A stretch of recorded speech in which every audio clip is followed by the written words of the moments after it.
Hello and welcome to the France 24 interview. Our guest today is Alain Bifani. He resigned at the end of June from his position as Director General of Lebanon's Ministry of Finance, a position he held for 20 years, essentially to denounce the way the political elites have torpedoed a plan that he had put forth to restructure the country with the collaboration of the International Monetary Fund. Thank you very much for being with us today.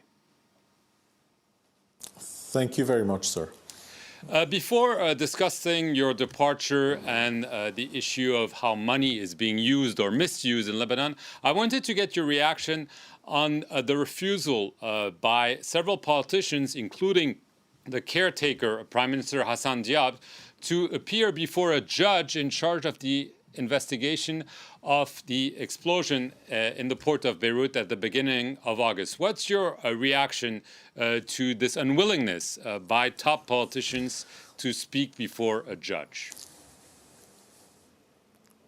It's becoming extremely clear that the Lebanese system has fallen to the lowest. This is very symptomatic of a system that is not able anymore to allow justice to perform its duties, to respect the independence of the three powers, and therefore it is enough in Lebanon today to have a strong politician or a leader of a community oppose the actions of justice, and even, if you want, denounce a judge that is trying to do his or her job, simply because of political or confessional protections that are being given to politicians. This tells a lot about how totally inefficient and impossible to reform the system has become. And it is clearly a crisis that is a systemic one. Right. I want to go back to your resignation. You had worked after the country was declared in default on a recovery plan, a drastic one. This plan was accepted unanimously in the Council of Ministers. It was also accepted by the IMF. However, you said it was torpedoed and you decided to leave. Can you tell us what happened? Yes, after years of fights, permanent fights, to try to introduce as many reforms as possible in a race against those who were basically looting the system, we ended up, losing the race and reaching the point of bankruptcy, whereby the Lebanese Republic defaulted. And at that point in time, it was critical to make a very big choice. This choice was either to go along with a plan that looks very much like the plan you were referring to, that the government of Lebanon has approved unanimously. And that was basically about having those who benefited most from the system contribute most, which is the least we can do in a situation like that. But who are those who benefited most? We're talking about corrupt politicians, and this is why we were asking for forensic audit. We're talking about those who benefited from the so-called financial engineering of the Central Bank of Lebanon. And we're talking about major shareholders in the banking sector who are very much tied to politicians. And obviously, these people organized themselves with all the power and money that they have gathered to torpedo the plan.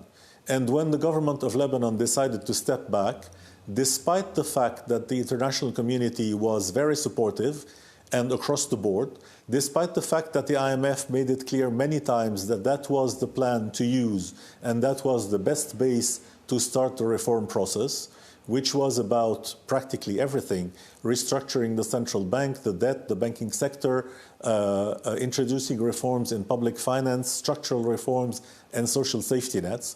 Well, when the government decided to step back, I thought that it was my duty to just announce my resignation and explain to the Lebanese people what was coming.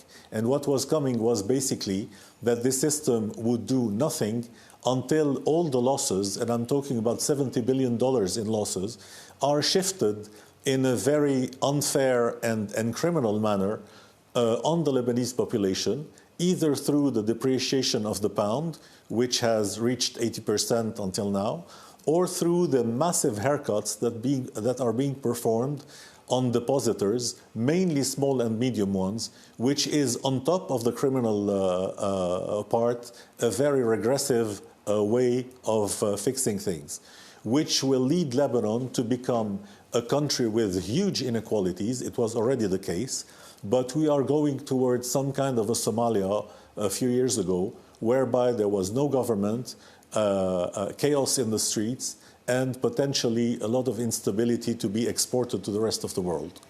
Right.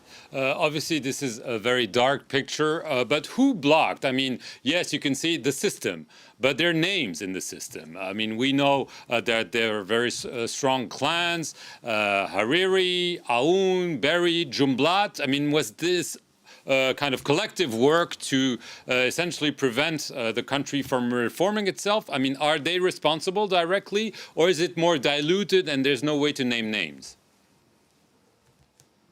Oh no! Everybody, all of those very big clans are responsible. Of course, they are the ones who, of course, fight against each other, but at the end are keeping the system the way it is.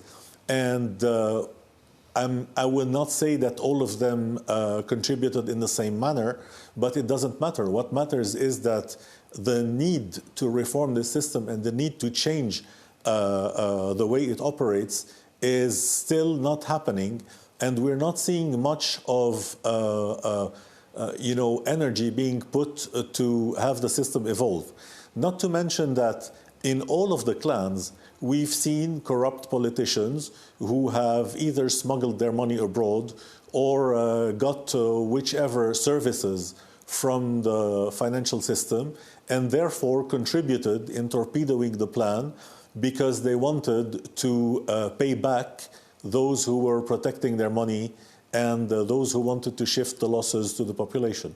Right. I mean, there's obviously a man that's been in the crosshairs is the governor of the central bank, the Bank of Lebanon, Riyad Salameh. He refused to have an audit, or I would say an audit that was asked for by your plan. Essentially, the Bank of Lebanon saying, you know, there's a banking secrecy and we can't give all the information. So the audit cabinet that was during the audit threw the towel and said we can't work in those conditions. Is he the responsible, or is he working on behalf of those clans we just named?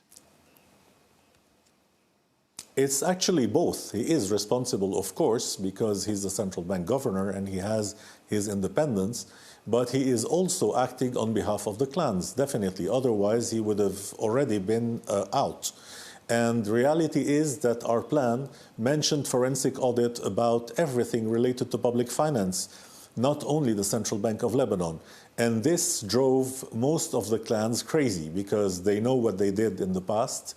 And we know that we were basically going in a major confrontation with them. But to mention the forensic audit of the central bank specifically, what we're seeing is a joke. We're seeing a central bank that doesn't accept to provide information to its own president of the republic, to its own prime minister, and later on to the company with which the government has contracted for forensic audit. And this is totally unseen, I guess, in the whole world. Not to mention that we've been through a whole process of do we accept this company or do we accept another company and so on, which is basically about gaining time. And pretty much the same happened when Parliament supposedly decided to intervene. Until then, we heard a lot of voices in this system from people who are, of course, very much tied to the system, saying that it wasn't possible to perform a forensic audit because of the law. So Parliament met, but at the same time, Parliament didn't pass a law. And they said, well, we're taking a decision about forensic audit and we want it to be performed across the board. This means two things at least. The first is that here we are lying to the population. Either we need a law and therefore Parliament should have voted the law, or we didn't need the law from the beginning, which is the truth, and therefore one has to be held accountable for the months that were lost for no reason at all.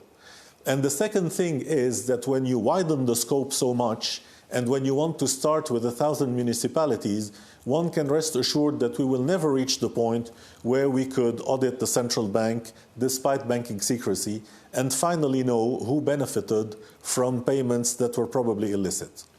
Just a very last question quickly, because we are running out of time. The French president mentioned the option of sanctions against the top responsible. Do you favor this, or do you believe this is a foreign intervention and should not take place as a result?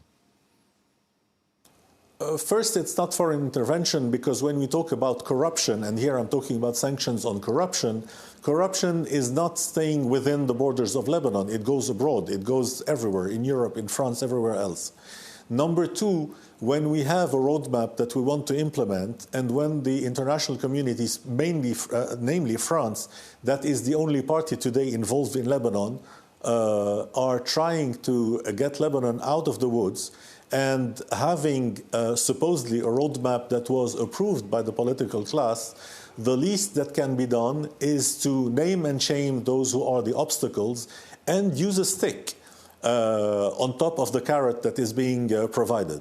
This stick, for now, I think is clearly the sanctions on corruptions and on being the obstacle ahead of the roadmap. Having said so, if there are other means, well, of course, it can be investigated and it can be taken. But for the time being, those people have proven that when it is about Lebanon going down, they don't care. When it is something that is bad for the whole of Lebanon, they don't care. The only thing they care about is when you sanction them directly and when they have something at stake to lose themselves. Alain Bifani, I want to thank you very much for appearing here on the France 24 interview, and thank you all for watching it. Stay tuned for more news.